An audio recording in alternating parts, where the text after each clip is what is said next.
सरकार क्या चाह रही है? अगर सरकार वाकई में यह चाह रही है कि निवेशकों का पैसा लौट जाए, तो ये, जैसा मैंने आपको कहा, कि चुटकी में इस समस्या का समाधान हो जाएगा। हां, अगर सरकार नहीं चाह रही है तो यह मामला लटक सकता है, क्योंकि जो कोई भी वहां खरीद फरोख्त में शामिल होगा, उनकी नजर होगी सरकार के ऊपर। और आपको मालूम है, ये जो कॉरपोरेट वर्ल्ड है, वो एक दूसरे के बहुत पूरक नहीं होते हैं, वो उनको मदद नहीं करते हैं, बल्कि वहां भी टांग खींचने वाले लोग होते हैं।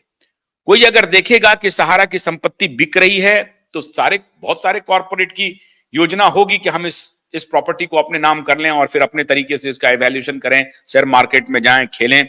वो सारी उनकी तैयारी हो सकती है, तो उसमें फिर एक कॉरपोरेट वॉर भी होगा।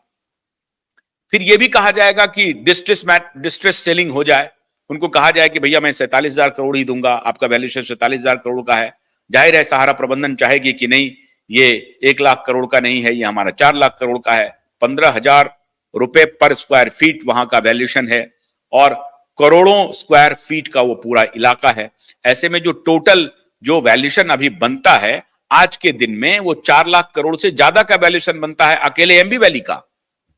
लेकिन अगर आप इसमें ना भी जाएं और सरकारी वैल्यूएशन को ही ध्यान में रखें, तो 47,000 करोड़ का तो सरकार ने वैल्यूएशन किया हुआ है 3-4 साल पहले। तो इसका मतलब है कि प्रॉपर्टी के दाम घटे नहीं और बढ़े हैं, घटने का तो सवाल ही नहीं है। तो अकेले एमबी वैली 1 लाख करोड़ कम से कम दे सकता है। अब 1 लाख करोड़ के बायर कौन है मार्केट में? बहुत सारे बायर हैं मार्केट में जो टुकड़ों में खरीद सकते हैं। और जो खरीद फरोख्त इस तरह की संपत्ति का होता है, उसमें क्या सिर्फ कैश ट्रांसफर होता है बैंक में, क्या होता है, ये सब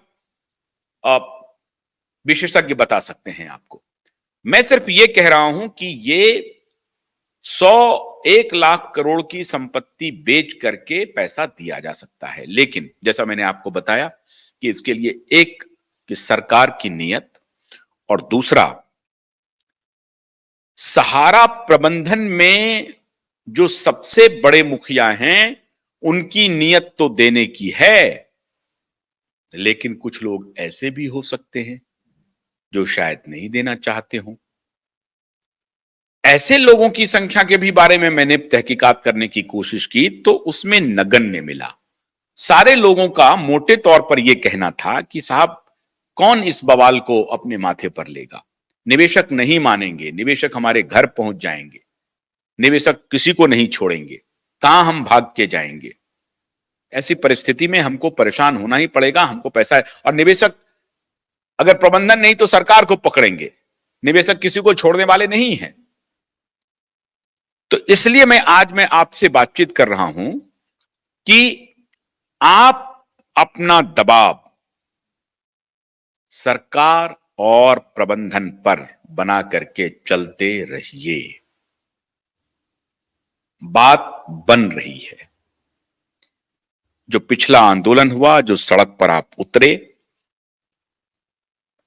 उसका इंपैक्ट हो रहा है। प्रबंधन को लग रहा है कि अगर सहारा के निवेशक सड़क पर उतरे हैं तो वो दिन दूर नहीं जब हमारे घर तक पहुंच जाएंगे। ये उनको इस बात का इल्म है और ये लंबा समय नहीं लगना है। निवेशक परेशान हैं, उनके पास कोई ऑप्शन नहीं है, वो जरूर सड़क पर निकलेंगे। इसलिए सरकार को भी चेतावनी है और प्रबंधक को भी चेतावनी है कि आप जितना जल्द हो इस पर अपना फैसला सुनाइए। अगर कोई निवेशक बंधु हमारे साथ जुड़ना चाहते हैं तो प्रभात आप उनको जोड़ सकते हैं, अगर कोई है तो उन्हें जोड़ सकते हैं। भोलानाथ का ब्रश कटर एक बैटरी से चलने वाली मशीन है जिसका चार्जिंग समय 3.5 घंटे है। इसे हम 6 से 8 घंटे बिना रुके चला सकते हैं। एक बार चार्ज करने पर ये 16,000 स्क्वायर फीट गेहूं, चावल, बजरा, जोवर के खेत काट सकता है, जबकि इसी कार्य को पेट्रोल ब्रश कटर 1,000 रुपए पेट्रोल का खर्चा करता है।